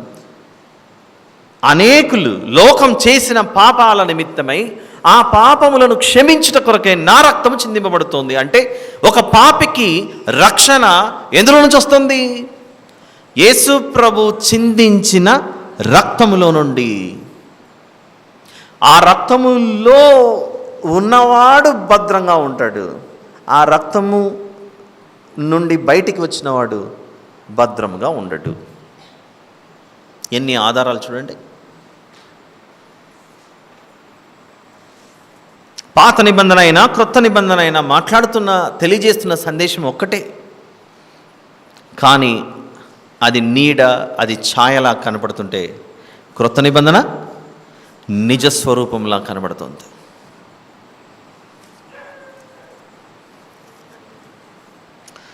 సరే, మళ్ళీ తిరిగి లేవ్యాకాండం 1వ అధ్యాయానికి వద్దాం.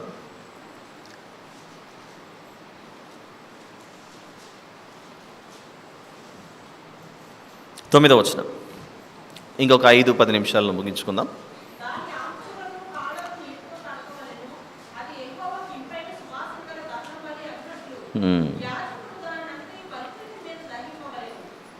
Very good. అందరు తీసారా? Book of Leviticus chapter number 1 మనం 9th వర్స్ చదివాము. ఇప్పుడు 8th, 9th 2 చదువుదాం. అప్పుడు యాజకులైన అహరోను కుమారులు ఆ అవయవములను, తలను, క్రొవ్వును బలిపీఠము మీదనున్న అగ్ని మీది కట్టెలపైన చక్కగా పేర్చవలెను. దాని ఆంత్రములను, కాళ్లను నీళ్లతో కడుగవలెను. అది యెహోవాకు ఇంపైన సువాసన గల దహన బలి అగునట్లు యాజకుడు దానిని అంతయు బలిపీఠం మీద దహింపవలెను. బలిపీఠము మీద ఈ ఆంత్రములు, కాళ్ళు, అవయవములు వీటన్నిటినీ చక్కగా పేర్చి వాటిని దహించి వేస్తే దేవునికి ఇంపైన సువాసన అని లేవ్యాకాండం తెలియజేస్తుంది. మనిషి దేహంలో ఉండే రకరకాల అవయవాలకు రకరకాల పనులు, అందులో ఉన్నటువంటి భావం వేరు. ఇప్పుడు స్క్రీన్ మీద మరొక ఇమేజ్ చూద్దాం. మనిషి దేహంలో ఉండే ఒక అవయవం ఇది. దీన్ని చూసి గుర్తుపట్టండి, ఇదేమిటో.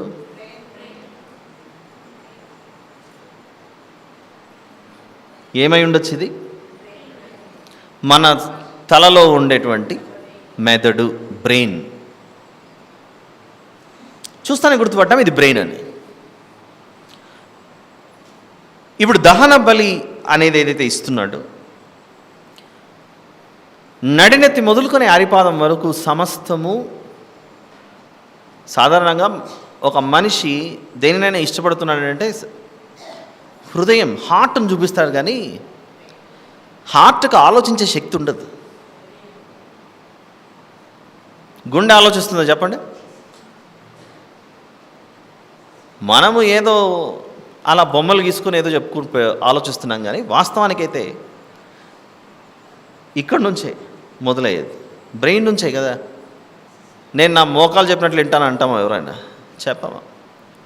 అన్నీ ఇక్కడి నుంచే వెళ్తాయి సిగ్నల్స్. ఇది చూస్తానే గుర్తుపట్టాం ఇది బ్రెయిన్ అని.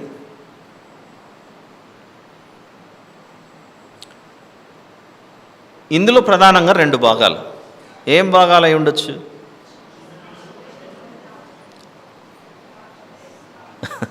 చూద్దాం అది కూడా. Left hemisphere and right hemisphere. Left brain and right brain అని చెప్తుంటారు. లెఫ్ట్ బ్రెయిన్కి ఒక స్కిల్ ఉంటుంది, రైట్ బ్రెయిన్కి మరొక స్కిల్ ఉంటుంది. కొందరు ఎక్కువగా మ్యాథమెటిక్స్, సైన్స్ ఇష్టపడుతుంటారు, మరికొందరు ఆర్ట్స్ ఇష్టపడుతుంటారు. దీనికి కారణం రైట్ బ్రెయిన్, లెఫ్ట్ బ్రెయిన్ అని చాలా థియరీస్ ఉన్నాయిలేండి, అది పెద్ద విషయం. మరొకటి, మన బాడీకి అంతా సిగ్నల్ వెళ్ళేది దీని దగ్గర నుంచేనా, లేదా వేరే ఇంకొక ఏదైనా ఆర్గన్ ఉంటుందా? నా తెలివి మోకాల్లో ఉందండి అని ఎవరైనా చెప్తారా? చెప్పండి. ఎవరు చెప్పరు. ఎవరినైనా బుద్ధి మరచి పని చేస్తుంటే ఏమైందిరా నీ తెలివి మోకాల్లోకి వెళ్ళిందా అని అట్లా మాట్లాడతారు. అంటే అక్కడ ఉండదు అని అర్థం, మీనింగ్ అది. ఒకసారి ముందు ఇమేజ్లోకి చూపి వెళ్దామా. ఇది చూస్తానే అందరం చెప్పేసాం ఇది బ్రెయిన్ అని. All right. How many parts are there అంటే సింపుల్గా రైట్ బ్రెయిన్ లెఫ్ట్ బ్రెయిన్ అని చిన్న డివిజన్ చెప్పచ్చేమో. కానీ ఇప్పుడు నెక్స్ట్ ఇంకా కొంచెం పార్ట్స్ ఏంటో చూద్దాం. ఇదిగో టెంపోరల్ లోబ్ అని, ఫ్రంటల్ లోబ్ అని, ఈ పదాలు ఏమైనా మనకు అంత ఈజీగా అర్థమవుతాయి చెప్పండి? ఎవరు దీన్ని అర్థం చేసుకోగలరు ఈజీగా? ఎవరికైతే సైన్స్ ఇంట్రెస్ట్ ఉందో వాళ్ళు దీని గురించి ఆ పదాలు ఏంటి, దాని మీనింగ్ ఏంటి చెప్పగలరు. మన బాడీలో ఉన్న బ్రెయిన్ గురించి బొమ్మను చూసి అది బ్రెయిన్ అని గుర్తుపట్టామే, కానీ దానిలో ఇలాంటి పేర్లు ఉంటాయి, దానికి ఇన్ని భాగాలు ఉన్నాయన్న విషయము మామూలు సాధారణ కామన్ మ్యాన్కి అయితే అర్థం అవ్వదు. దాని గురించి ఎవరైనా స్టడీ చేసిన వాళ్ళకి ఈజీగా అర్థమవుతుంటుంది. ఇంకొక విషయం అడుగుతాను, బ్రెయిన్ గురించి కేవలం ఇవేనా, ఇంకా ఏమైనా ఉంటాయా లోపల? అమ్మ ఎవరో ఇంకా ఉంటాయని వాళ్ళు చేయొద్దండి. భాగాలు సైన్స్ చదువుకున్న వాళ్ళు ఇంకా ఉంటాయి, కొంచెం కనపడేట్టు చేసి సగం సగం ఎదుగుతున్నారు. రైట్, అంటే ఇంకా ఏవో ఉన్నాయి దాని పార్ట్స్. ఏమేమి ఉన్నాయి? What are the parts of this brain అంటే చెప్పగలమా? టకటకటక నాట్ పాసిబుల్. ఏదో ఇన్ఫర్మేషన్ కొరకు కొంచెం చూద్దాం. ఇంకో నెక్స్ట్ ఇమేజ్ చూపించమ్మా. చూసారా ఎన్ని ఉన్నాయి దీంట్లో? అమ్మా ఇన్ని పేర్లు ఉన్నాయని మనకేమైనా తెలుసా చెప్పండి? స్టోరీ బ్రెయిన్లో మేము వాక్యం వినడానికని వస్తుంటే ఈయన మాకు సైన్స్ బొమ్మలు వేసి చూపిస్తున్నాడు అనుకోకండి. కాబట్టి మనకు ఎలాగైతే బ్రెయిన్ ఉందో జంతువులకు కూడా నేను పొద్దున్నే వేస్తానే గడ్డి తినాలి, ఆకులు తినాలి, ఇవన్నీ దానికి కూడా బ్రెయిన్ ఉంది కాబట్టి ఆకులు ఎత్తుక్కుంటూ వెళ్తాయి. అలాంటి అవయవాలన్నీ తీసుకొని వచ్చి బలిపీఠం మీద పెట్టి కాల్చేయండి అంటున్నాడు దేవుడు, దహించే అంటున్నాడు. ఏ ఉద్దేశంతో నిండొచ్చు? ఒకసారి వెళ్దాం వెనక్కు. ఇంకా ఫస్ట్ ఇమేజ్ దగ్గర నుండి వద్దాం. మన మొదట ఇది బ్రెయిన్ అని చెప్పాం మనం. నెక్స్ట్ ఇలా ఒక్కొక్క స్టెప్ ఎదిగే కొద్దీ, ఒక్కొక్క స్టెప్ మనం ఎదిగే కొద్దీ అంటే ముందుకెళ్ళే కొద్దీ కొంచెం అడిషనల్ ఇన్ఫర్మేషన్ వస్తుంది. అడిషనల్ ఇన్ఫర్మేషన్ సరే, ఇదంతా బాగానే ఉంది. ఇంకా అక్కడికి వెళ్దాం, లాస్ట్ ఇమేజ్ దగ్గరికి వెళ్దామా. రైట్, ఇదేంటి అదేంటి అని ఏవో పేర్లు రాశారు అక్కడ మొత్తానికైతే. ఇప్పుడు నేను మన బాడీలో ఉండే బ్రెయిన్ ఏం చేస్తుంటుందండి, what are the functions of brain అని మిమ్మల్ని అడిగారు అనుకోండి. What are the functions of brain అని ఒక చిన్న క్వశ్చన్ వేస్తే, మనం బాల్యంలో చదువుకునేటప్పుడు ఫస్ట్ స్టేజ్లో ఇది మన హ్యూమన్ అనాటమీ, హ్యూమన్ బాడీ అని, దీన్ని హ్యాండ్ అంటారు, దాన్ని లెగ్ అంటారు, దీన్ని నోస్ అంటారు, ఐస్ అంటారు, ఇలా చూపిస్తారు, పేర్లు చూపిస్తారు. మళ్ళీ ఇంకొంచెం ఒక స్టెప్ దాటి 8th క్లాస్కు, 9th ఇంటర్మీడియట్కు, డిగ్రీ లెవెల్ వెళ్ళిపోయేసరికి ఒక్కొక్క పార్ట్ గురించి అలా నీట్గా అందులో ఉంచాలి ఎక్స్ప్లెయిన్ చేస్తూ వస్తారు. ఒక కామన్ మ్యాన్గా మనం ఆలోచిస్తే మన బ్రెయిన్ చేసే పనులు ఏంటి? ఒక 2-3 చెప్పండి చక్కడక. 2-3 అంటే ఎన్ని తెలుసు అని చెప్పండి. పెయిన్ అంటే బాధ, నొప్పి తెలుస్తుంది, ఎమోషన్ తెలుస్తుంది, ఇంకా నవ్వడం తెలుస్తుంది, ఏడవడం తెలుస్తుంది, ఆలోచిస్తుంది. ఇలా బ్రెయిన్కి చాలా ఉంటాయి కదా పనులు. బ్రెయిన్ హ్యాస్ సెవరల్ ఫంక్షన్స్ చెప్పాలంటే. కొన్ని వాలంటరీ ఫంక్షన్స్ ఉంటాయి, కొన్ని ఇన్వాలంటరీ ఫంక్షన్స్ కొన్ని ఉంటాయి. వాలంటరీ ఫంక్షన్స్ అంటే నువ్వు నిలుచుకున్నావు, కొంచెం అడుగు ముందుకు అనే సిగ్నల్ వెళ్తే కాళ్ళు వెంటనే కదులుతాయి. ఒకసారి అలా చెయ్యి అలా తిప్పు అని అంటే ఈ చెయ్యి అలా తిప్పుతూ ఉంటుంది.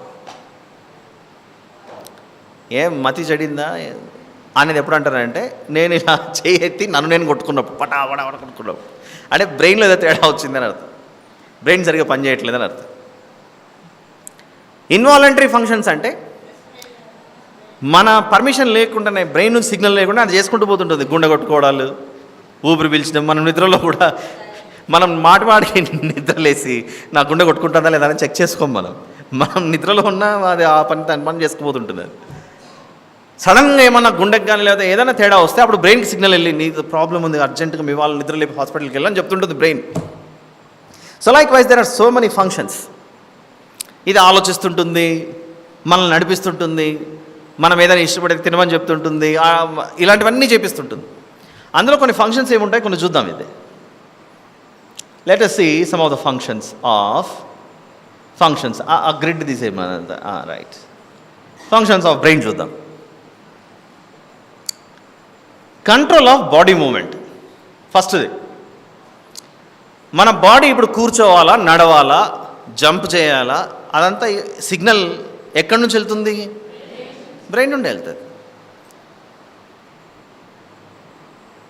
ఏ పొజిషన్లో నిలబడాలి, ఏం కథ అనేదంతా ఇక్కడ నుంచి. Control of body movement. ఇప్పుడు ఫర్ ఎగ్జాంపుల్, కొందరికి క్లాసికల్ డ్యాన్సెస్ అంటే ఇష్టం, భరతనాట్యము, కూచిపూడి ఇట్లాంటివన్నీ. వాళ్ళతో నాట్యం వేపిస్తూ నటరాజ నృత్యము లేకపోతే మరో నృత్యం చేపిస్తుంటే బ్రెయిన్ పనిచేస్తుంది కాబట్టి నా చెయ్యి ఇలా అనాలి, అలా అనాలి, మొత్తం ఒక్కసారిగా డ్యాన్స్ వేస్తున్నప్పుడు సడన్గా బ్రెయిన్ ఆగిపోయింది అనుకోండి, ఇంకేమవుతుంది పరిస్థితి? పిచ్చిగంతులు మొదలవచ్చు. Alright, let's see next. One more function, thinking and intelligence. నా బాడీలో నా ఊపిరితిత్తులు ఆలోచిస్తాయంటే చెప్పుడు అనగా మనం కిడ్నీలు ఆలోచిస్తుంటాయని చెప్పాం మనం.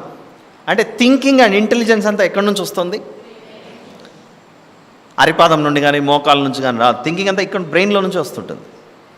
Right, next. ఇప్పుడు నా పేరు ఏంటి అంటే మీరు చెప్తారు, ఏం పేరండి నా పేరు? ఓకే, ఎలా ఉంది నా పేరు ఇది అనే విషయం మీకు బ్రెయిన్లో కొంచెం స్టోరేజ్ ప్లేస్ ఉంది కనుక, memory. Next, one more function, processing of sensory information. కళ్ళు, ముక్కు, నోరు, చెవి సెన్సరీనా? కాదు. సెన్సరీనా?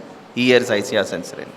స్కిన్, చర్మం, 5 sensors, eyes, ears, nose, tongue, skin, అంతేనా? Processing sensory information. ఇక్కడ ఎవరైనా ఇలా టచ్ చేస్తే, నన్ను ఎవరో తాకారని చెప్పేసి, అంతెందుకు దోమ గరిచింది అనుకోండి, సెన్సరీ ఆర్గన్స్ పనిచేయకపోతే చాలా ప్రాబ్లం అయిపోతుంది.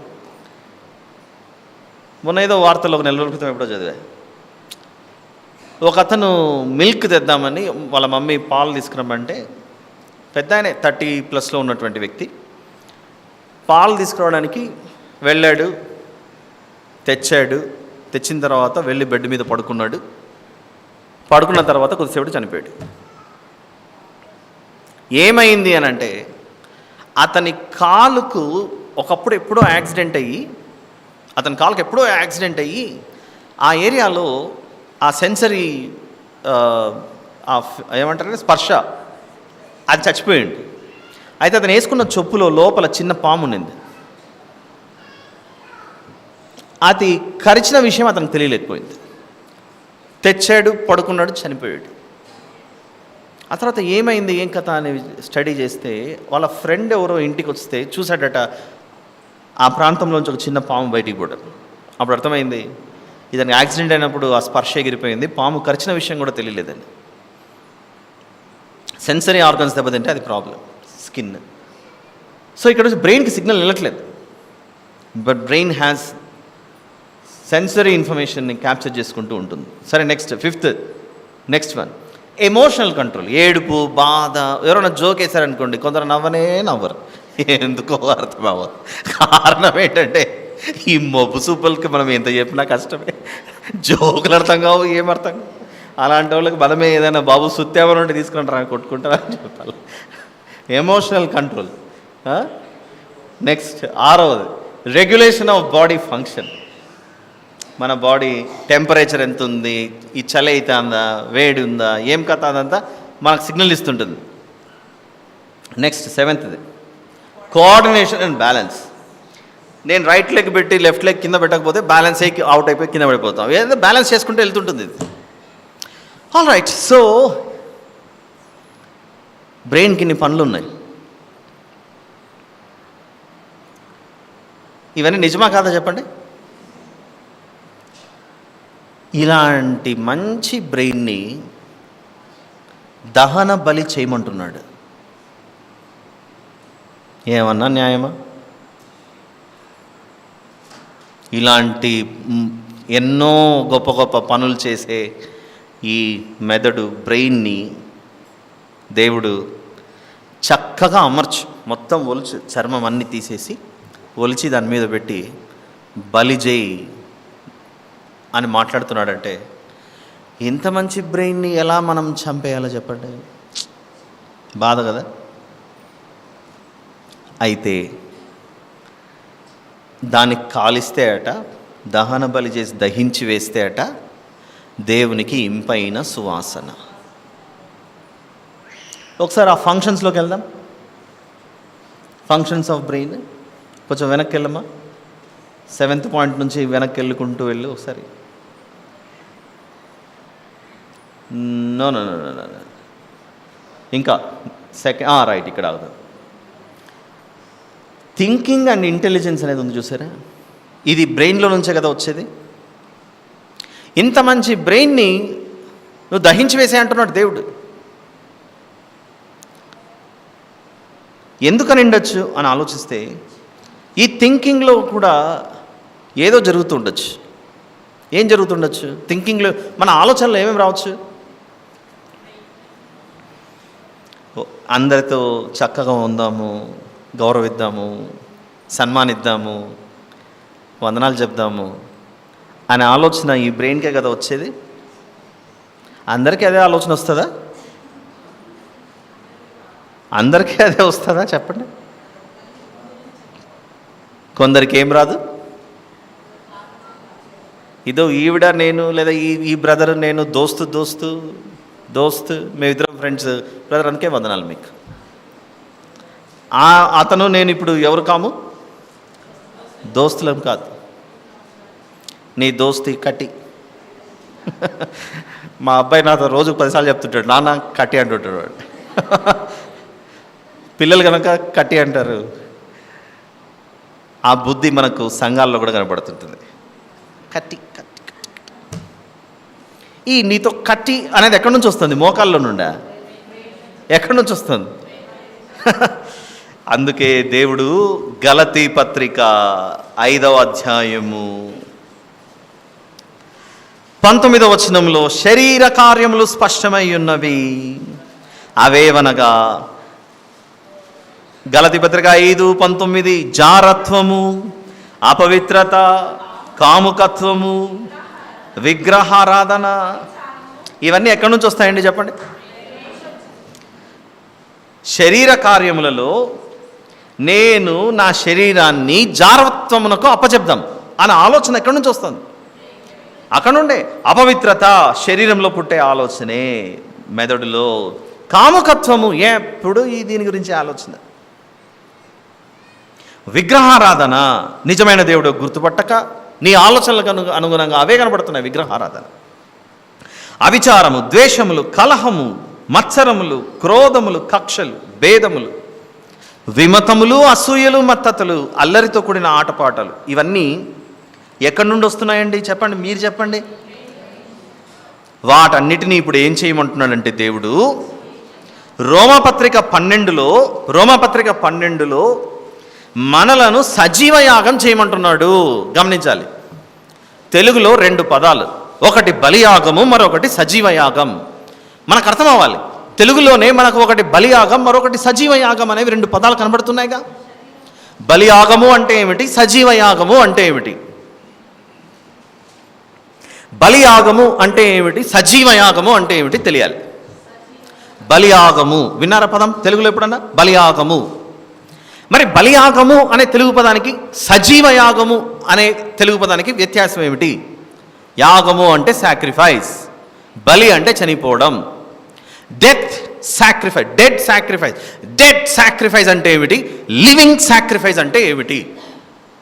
డెడ్ సాక్రిఫైస్ అంటే బలి అయి దహించబడుతున్నాయి. మొదట కోడెదూడ, గొర్రె, మేక, ఇవన్నీ ఆ దహన బలిపీఠం మీద వారు దానిని వధించినప్పుడు చనిపోయిన తర్వాత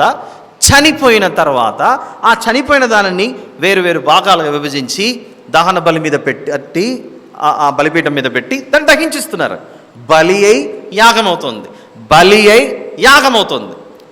అలానే యేసు ప్రభు కూడా సిలువ మీద మన కొరకు బలి అయ్యాడు. దేవుని ఉగ్రతలో యాగమైపోయాడు. ఇది బలియాగం. మరి రోమపత్రిక 12లో బలియాగము అనట్లేదుగా, లివింగ్ సాక్రిఫైస్ అన్నాడుగా, సజీవ యాగము అన్నాడుగా. మరి లివింగ్ సాక్రిఫైస్ అంటే ఏమిటి? సజీవ యాగము అంటే ఏమిటంటే నీవు బ్రతికి ఉండగానే కొన్ని విషయాలు నీవు చంపేయాలి అంటున్నాడు. బ్రతికుండగానే కొన్ని విషయాలను వాటిని పూర్తిగా చంపివేయాలి. ఏవి చంపివేయాలి ప్రభువా అని ఆలోచిస్తే, పరిశుద్ధమును దేవునికి అనుకూలమునైన సజీవ యాగముగా మీ శరీరములను ఆయనకు సమర్పించుకొనుడని దేవుని వాత్సల్యమును బట్టి మిమ్మును బతిమాలుకొనుచున్నాను. ఇట్టి సేవ మీకు యుక్తమైనది.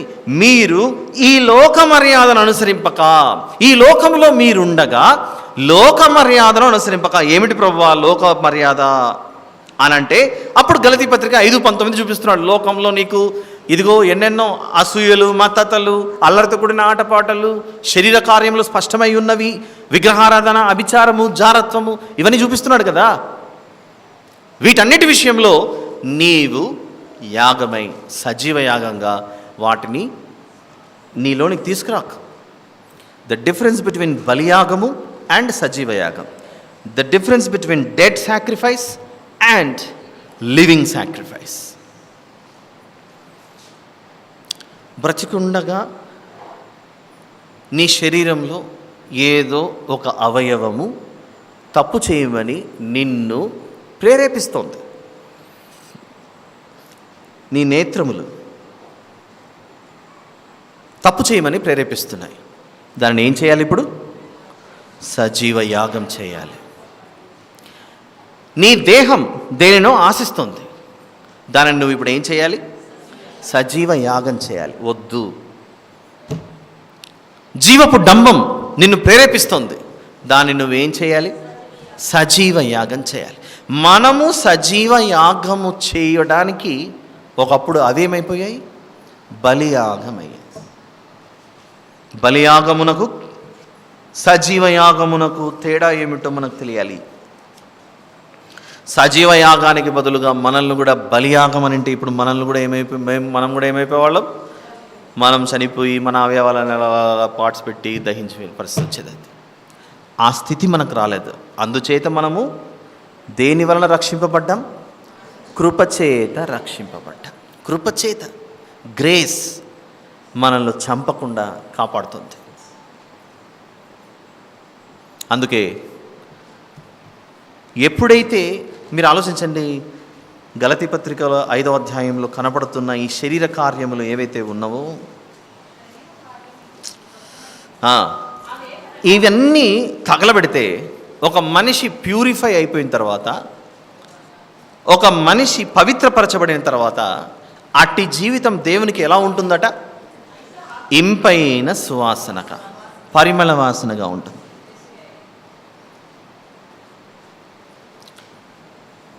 ఏముంది గలతీ పత్రిక 5లో? జారత్వము, అపవిత్రత, కాముకత్వము, విగ్రహారాధన, అభిచారము, ద్వేషములు, కలహము, మత్సరములు, క్రోధములు, కక్షలు, భేదములు, విమతములు, అసూయలు, మత్తతలు, ఇవన్నీ కనబడుతున్నాయనుకోండి, పదే పదే ఇవే కనబడుతున్నాయనుకోండి, ఎలా ఉంటుంది? అందుకే వీటన్నిటిని ఏం చేయమన్నాడు?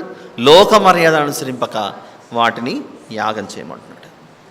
అయితే మనము మునుపు విడిచి వచ్చిన విశ్వాసాలు, మనము వేటినైతే గతంలో ప్రభువుని ఎరుగక పూర్వపు దాంట్లో ఉన్నామో, మనం దేనికి అలవాటు పడ్డామంటే, ఒక చోట 4 ఇంటితో ఒక చిన్న స్క్వేర్ లాగా లాంటిది ఏదో కట్టి, దానిలో కర్రలో బొగ్గో ఏదో వేసి, అందులో కొంచెం నిప్పు పెట్టి, అది అలా వస్తుండగా ఏ తమలపాకులో నుంచో దేంట్లో నుంచో కొంచెం నెయ్యి తీసుకోవడమో అది తీసుకొని పదే పదే వేస్తూ, అక్కడ ఒక వ్యక్తి కూర్చొని వేస్తుంటే, అది ఎవరైతే చేపిస్తున్నారో వాళ్ళ పక్కన కూర్చొని వారి పక్షాన ఆ అగ్నిలో కూర్చొని ఇంక వేస్తూ పోతుంటారు.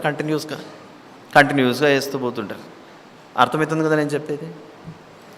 లోకం అక్కడికి ఆగిపోయింది.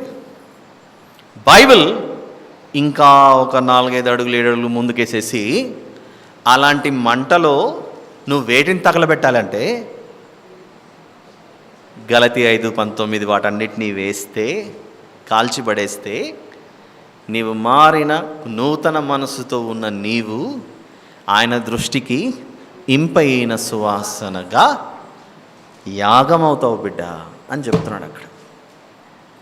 అది యాగములోని దేవుని యొక్క ఏర్పాటు. ఏ యాగం బాగుంటుంది చెప్పండి? ఆడ మంట ముందు కూర్చొని నెయ్యిలు, ఆమ్దాలు, కొబ్బరి నూనెలు వేసుకుంటూ కూర్చుందామా?